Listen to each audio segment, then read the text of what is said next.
Gateway के इस YouTube platform के माध्यम से मैं ललित राठी एक बार फिर से आपका स्वागत करता हूं एक और क्वेश्चन के साथ, जो कि 2022-23 सेशन में सेकंड सेमेस्टर में पूछा जा चुका है। क्वेश्चन क्या कह रहा है? क्वेश्चन कह रहा है what are solid state laser, explain construction and working of the ruby laser with the suitable diagram. Basically 7 number का ये क्वेश्चन है, लेकिन हम अगर शॉर्ट में ये क्वेश्चन आपसे पूछा जाता या फिर आप इसको किस तरीके से क्विक रिवाइज कर सकते हैं वो हम यहाँ पर डिस्कस करेंगे। डिटेल में अगर पूरा वीडियो देखना है इस आंसर का तो आप जाइए प्लेलिस्ट में चेक कीजिए, वहां पर रूबी लेजर कंस्ट्रक्शन वर्किंग सारी बहुत अच्छे से विद डायग्राम मैंने आपको एक्सप्लेन किया हुआ है। ठीक है, तो चलिए हम सबसे पहले बात कर लेते हैं सॉलिड स्टेट लेजर होता क्या है। यानी कि सॉलिड स्टेट लेजर वो लेजर है जिसमें गेन मीडियम जो है वो आपका सॉलिड होना चाहिए। मतलब जिस मीडियम की हेल्प से आपको लेजर एक्शन अचीव हो रहा है या जो आपका मीडियम या फिर मटेरियल आपका लेजर एक्शन अचीव करने में हेल्प कर रहा है वो अगर सॉलिड फॉर्म में है यानी कि सॉलिड मटेरियल है तो वो आपका क्या कहलाता है? सॉलिड स्टेट लेजर कहलाता है। ठीक है, आई होप आप इस वर्ड को तो समझ गए होंगे। अब बात कर लेते हैं इसके कंस्ट्रक्शन और वर्किंग की। तो कुछ इस तरीके का डायग्राम आपको देखने को मिल जाता है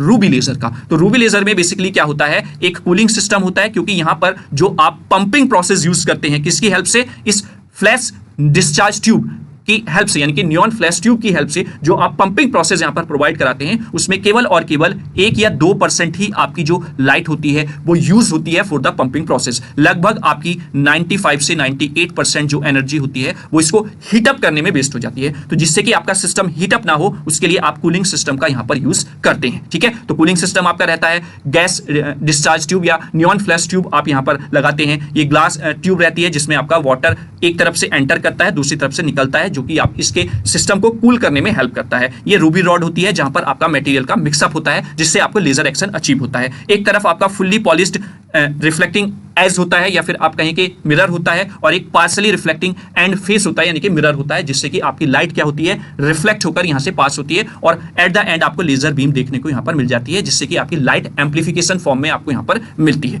तो ये इसका वर्किंग मतलब कंस्ट्रक्शन हो जाता है। वर्किंग की अगर मैं बात करूं तो ये 3 लेवल एनर्जी लेवल जो टाइप का लेजर होता है, इसमें आपका कुछ इस तरीके का सिनेरियो होता है। आपका ग्राउंड स्टेट पर जो इलेक्ट्रॉन्स हैं उनको आप एनर्जी प्रोवाइड कराएंगे, जिसको आप पंपिंग प्रोसेस बोलते हैं। ऑप्टिकल पंपिंग आप यहां पर यूज करते हैं। वो एक्साइटेड स्टेट पर पहुंचते हैं, वहां पर बहुत कम समय के लिए रुकते हैं और वो फिर मेटास्टेबल स्टेट पर आकर इकट्ठा होना स्टार्ट हो जाते हैं, जहां पर आपको पॉपुलेशन इन्वर्जन देखने को मिलता है। तो जब यहां से आपके एटम्स ग्राउंड स्टेट पर पहुंचते हैं तो यहां पर आपको लेजर एक्शन अचीव हो जाता है। तो ये आपका क्वेश्चन था। आई होप आपने इसको एंजॉय किया होगा, और अगर वीडियो अच्छा लगा है तो लाइक वाला बटन प्रेस कर दीजिए। पहली बार चैनल पर विजिट कर रहे हैं तो चैनल को सब्सक्राइब कर लीजिए, बेल आइकन को प्रेस कर लीजिए। कोई भी सजेशन, कोई भी फीडबैक अगर आपका किसी भी क्वेश्चन से रिलेटेड या टॉपिक से रिलेटेड है तो कमेंट बॉक्स में बेहिचक आप कमेंट कर देना, आपको उसका सॉल्यूशन प्रोवाइड कराया जाएगा। ठीक है, तो चलिए वीडियो अच्छा लगा है तो शेयर भी कर दीजिए अपने फ्रेंड्स के साथ, और नेक्स्ट वीडियो में किसी और क्वेश्चन के साथ मिलेंगे। तब तक के लिए